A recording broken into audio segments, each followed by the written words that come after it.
Hi, I'm Allison Aller, and I'm here to show you a quick trick for getting black and white fabric to look like stained glass fabric.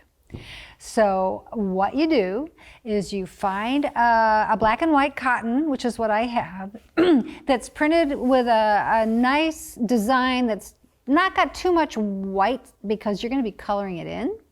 So I started with this print, which I really love, and I wanted to make it look like a stained glass fabric.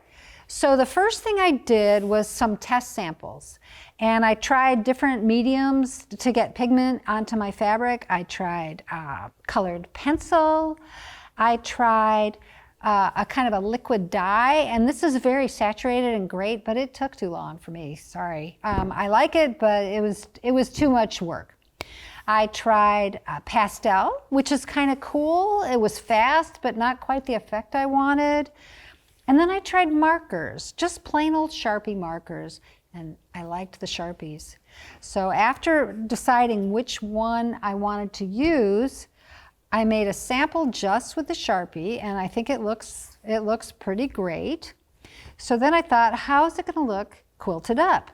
So I did another one, and I actually quilted around all the little designs and backed it envelope style. You can't see the quilting, but it's nicely finished. Great coaster. And I want to show you how I did that. So basically I've got it mostly done here, and I'm just using Sharpies, you know, coloring in the white. And it's kind of forgiving because if you go outside the lines, it's into black fabric and it doesn't really show up. So I think this is the right blue. Yeah. So just coloring away.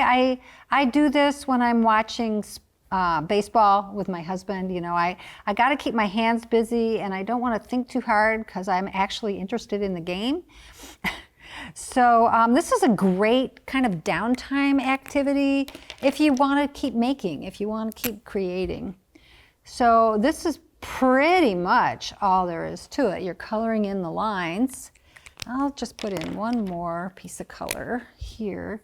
You can see how fast that goes on. I'm not having to be super careful like that.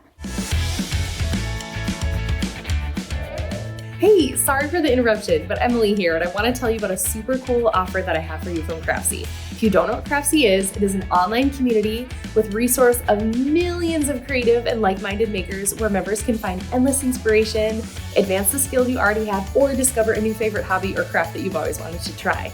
Craftsy offers more than 2,000 exciting classes in over 20 popular categories, everything from sewing and crochet to baking and painting. The classes are broken down into easy-to-follow lessons and are led by friendly, award-winning instructors like me who share creativity, wisdom, and provide step-by-step tutorials. I loved Ashley Huff's sewing class on how to sew super cute skirts. I'm not much of a garment sewer myself, but she had so many approachable tips and tricks on how to make this pattern so easy with her instruction.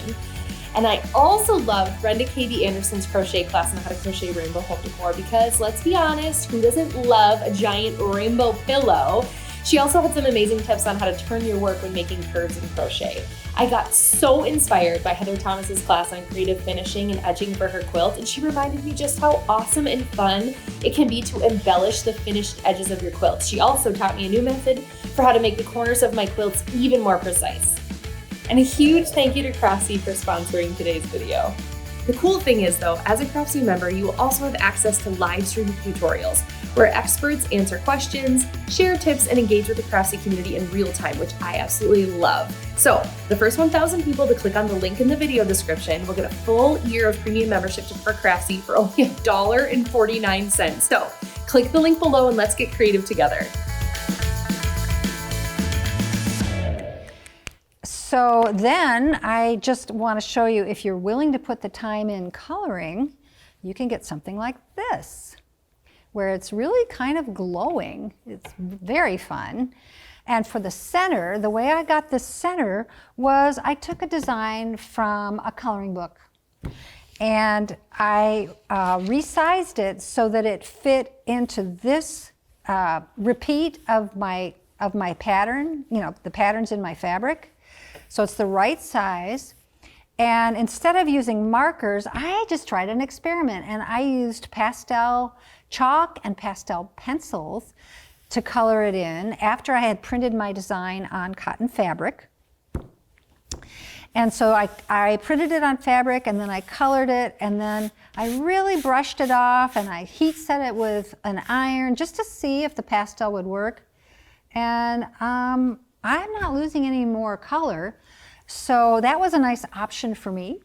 So I colored it, and then I sewed it down with just a machine zigzag around the edge of the circle. And then I just quilted around the circles. You can see, maybe you can see on the back. There isn't no, I don't think you can see. There's not much sewing, but there was enough quilting to kind of turn it into a quilt. So I think you would really enjoy just finding some black and white fabric and getting out your Sharpies and putting together a fun little project.